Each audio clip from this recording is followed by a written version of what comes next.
3 is talking about why you should engage your team in the strategy. And I'm going to try and persuade you if this isn't something that you've thought about before. The reason for that is, for most people I work with, they have people who've got something going on up here who tend to be adults and want to be treated like adults. And what I mean by that is transactional analysis. So in the workplace, we can either be the parent, the adult, or the child, PAC, parent, adult, child. What that means is the relationships that you have with other people can take a different role depending on how you and how they behave. So all the time we are having different relationships with each other. So if you are a parent, you will know the relationship that you have with your child, parent's child, how that works, and how you discipline them and nurture them and all those other things. What happens in the workplace, I find a lot in my experience, is that some people, especially people who think they have to be a boss and direct, they tend to go into parent mode and make their employees children. And for most people that I attract in this coaching business, they tend to be from a professional setting whereby people actually want to be treated like adults. And so actually what should be happening is, I can't go backwards, can I? The adult to adult conversation, here to here, the adult to adult conversation.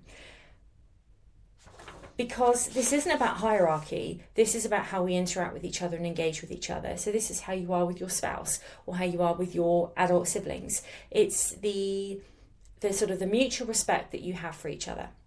And so now that we're clear on what I mean when I say adult, being able to engage your people and get their view shows the kind of leader that you are, rather than being up on the hill barking orders and demanding productivity or certain attendance rates or whatever.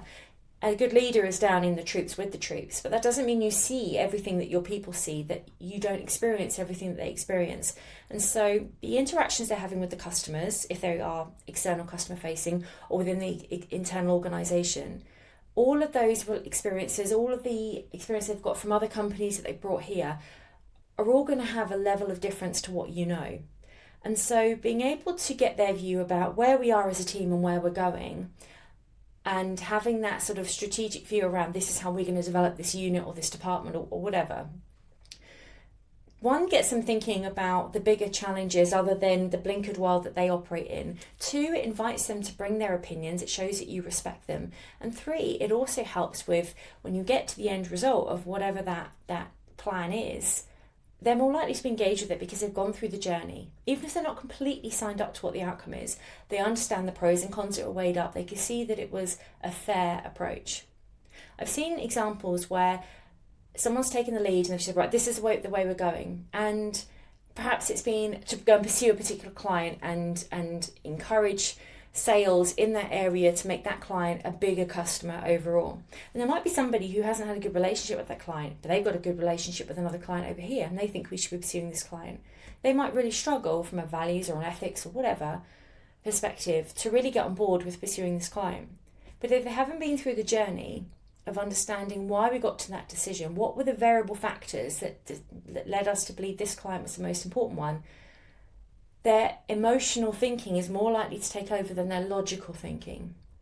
So we have laws in this country. We don't always like them if they inconvenience us, but mostly we understand the reason why those laws exist. And so it's that sort of same approach. Where I've seen leaders take that engaging approach to say, what do you think about this? And really listen to what people have got to say and asking open questions to poke and provoke it, to really get them to think more creatively. Actually, some really good juicy ideas come out. And so then when we get to a point of that decision being made, and this doesn't need to be an elongated process with lots of consultations over a long period of time, it can be far more informal and relaxed, especially if, I don't know, you've brought some pizza in or something like that, made it more informal. But when we've got to that end point, saying, right, this is the way that we're going, you are more likely to see engagement going up, productivity going up, presenteeism. And I'm not just talking about being in the office, some people might work from home, but just less sickness, because they know where they are, the cog in the overall machine. They can see the part that they have to bring and they have to play and how they can add value. And it's really uplifting and motivating for the majority of people. The other part to all of this is when you're having a low day, Monday morning perhaps, and you're really thinking about, well, what's the point? Maybe, just maybe, they'll feel a little bit more motivated than they would have done because they know what the point is. They get the bigger picture of what they're trying to achieve.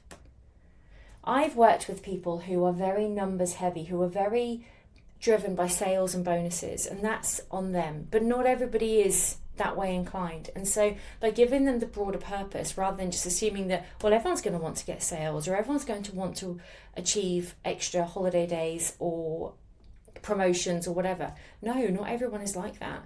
And so it just gives everyone an opportunity to really buy into what the overall agenda is and feel more together as you go through it. And just to add, I'm not necessarily talking about, depending on the size of your company, talking about the big white paper document that goes to the shareholders or anything along those lines. I'm talking about your particular department and unit and the strategy for how we are going to be better, how we're going to deliver more, how we're going to drive out the inefficiencies, the things that bug us in our ways of working, in our processes and the tech that we use. That sort of stuff that people can really get behind.